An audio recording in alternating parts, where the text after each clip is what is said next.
What's good, everybody? Welcome back to Interviews with my man, Lou Evangelitis. Good to have you here, Sheriff. Manny, great to be back. Listen, it's always a great time when me and you get together. We have lots of fun. We talk very candidly. You don't hold nothing back from me. We have to, for time's sake, obviously we can't have everything on the interview, but I really appreciate your candidness, your openness, your transparency.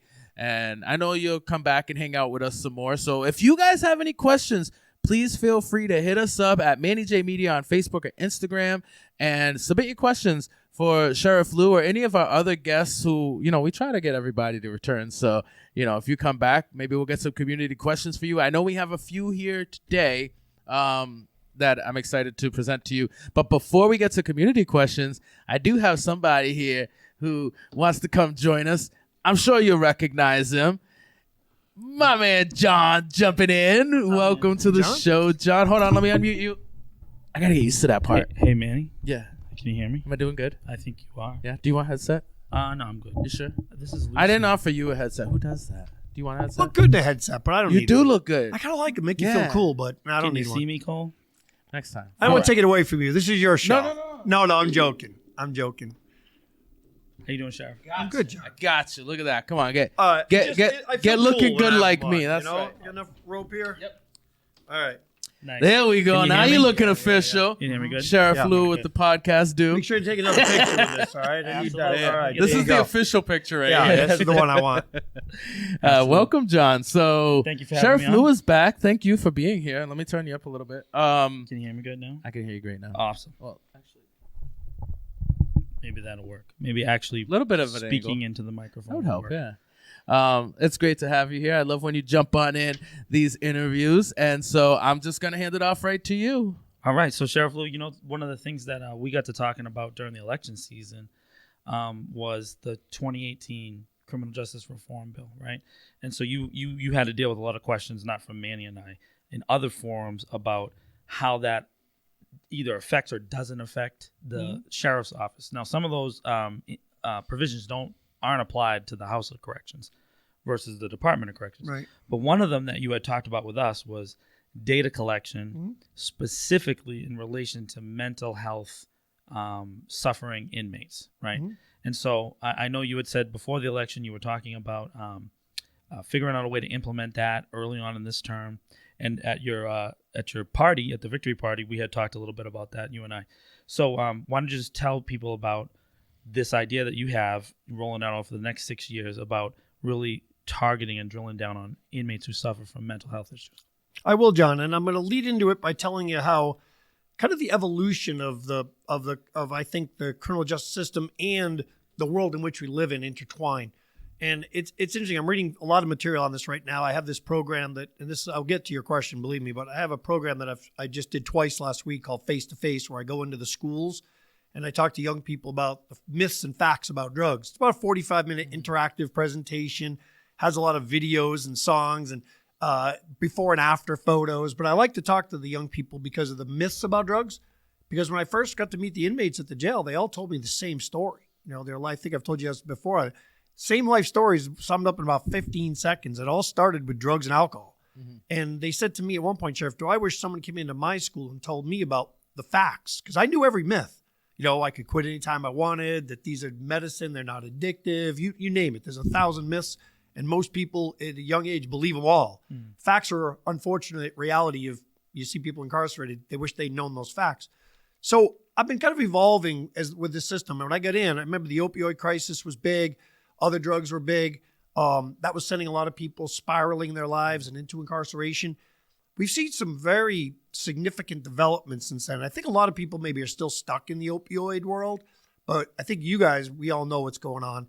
But fentanyl is a big, big problem. I know it's not new, but I'm telling you, there's so much material out there now that shows that they used to cut fentanyl, which is 50 times more potent than heroin, okay? So you had your oxys, then your heroin overdoses and all that going on. And I'm going to use the time frame in the 2010, 2012, 2015.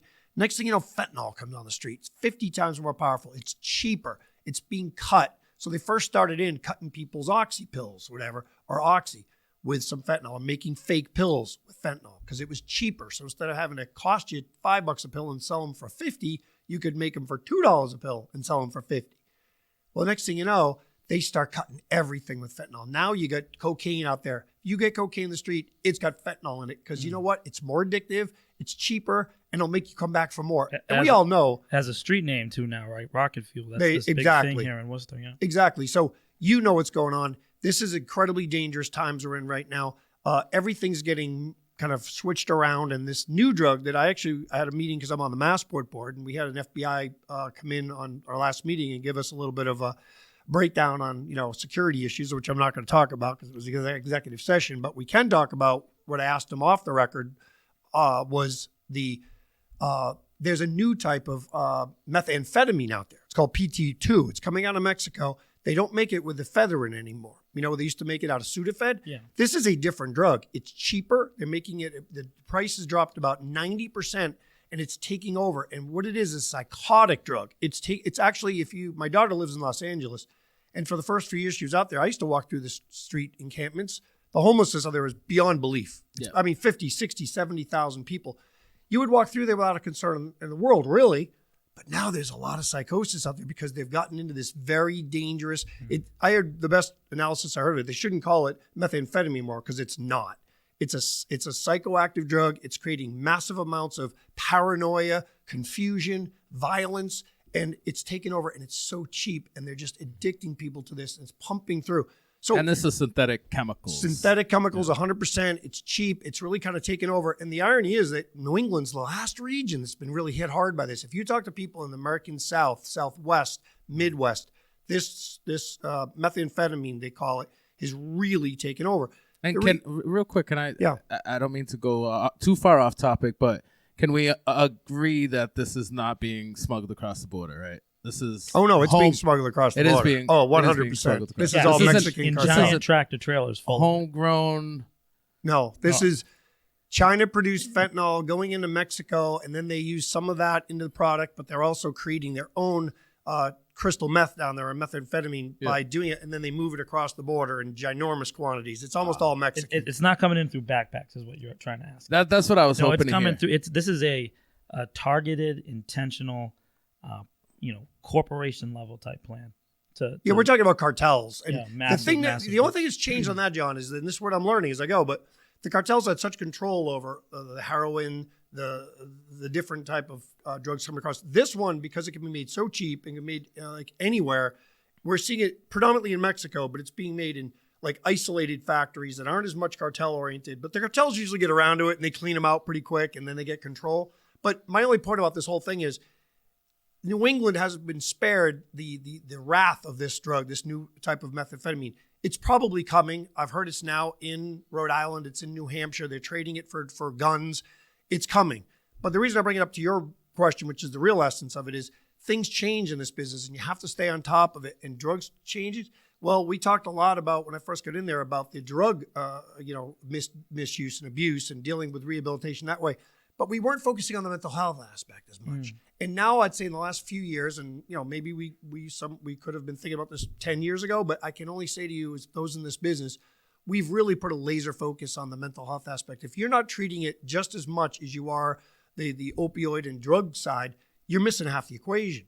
And we also learned that if you just put people in generalized classes, which we were doing for the last few years, you're offering some help and services, but it wasn't enough.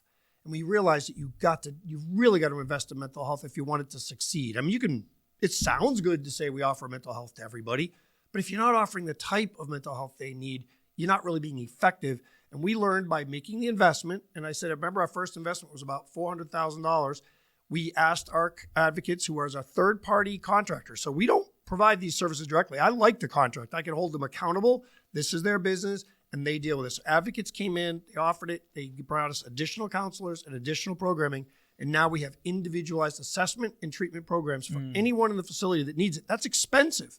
So, you don't make light of this. It's not easy, but it works. And if you can get people in the right treatment, right medications, right, frame of mind going out, and you can keep them in that place, you got a hell of a lot better chance to get them coming back, rather than just focusing on the aspects of their drug abuse, because that's only part of the equation.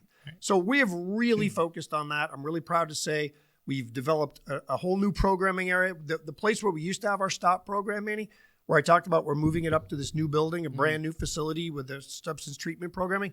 We replaced that program when it moved with a new mental health treatment program area. We didn't have one designated for people with high mental health risk. So instead of treating them in general population, we're moving them to a specialized unit that provides in-house daily not only substance, but predominantly mental health treatment.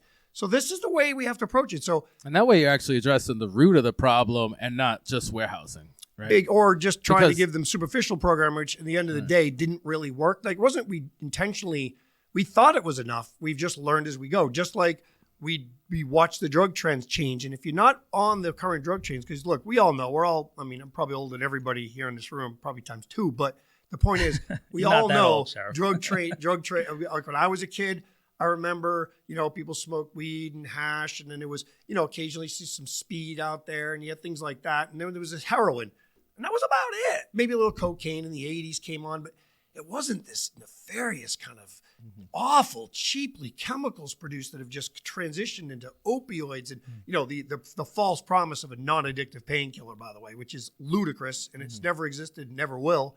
And some companies. Well, I mean, by its pure essence, I mean, if it's a painkiller, you're gonna take it regularly so that you don't feel pain, which is someone tells that's you addictive, right? If you're having psychosis, right, and you're like hearing things in your head, and someone who is close to you comes along and says, "Here, take this," and it'll get rid of those voices. What do you do?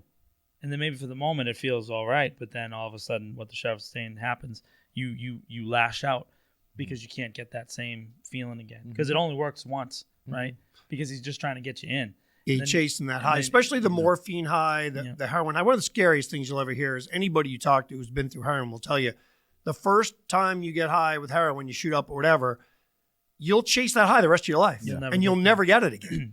Imagine that, like giving your life over to something you're just chasing your rest of your life, and you just have to keep doubling down. But no, so we could talk all about that stuff, but that's really where it's at right now, and that's where we're focused on the mental health aspect. Yes, I just want to follow up real quick before we end.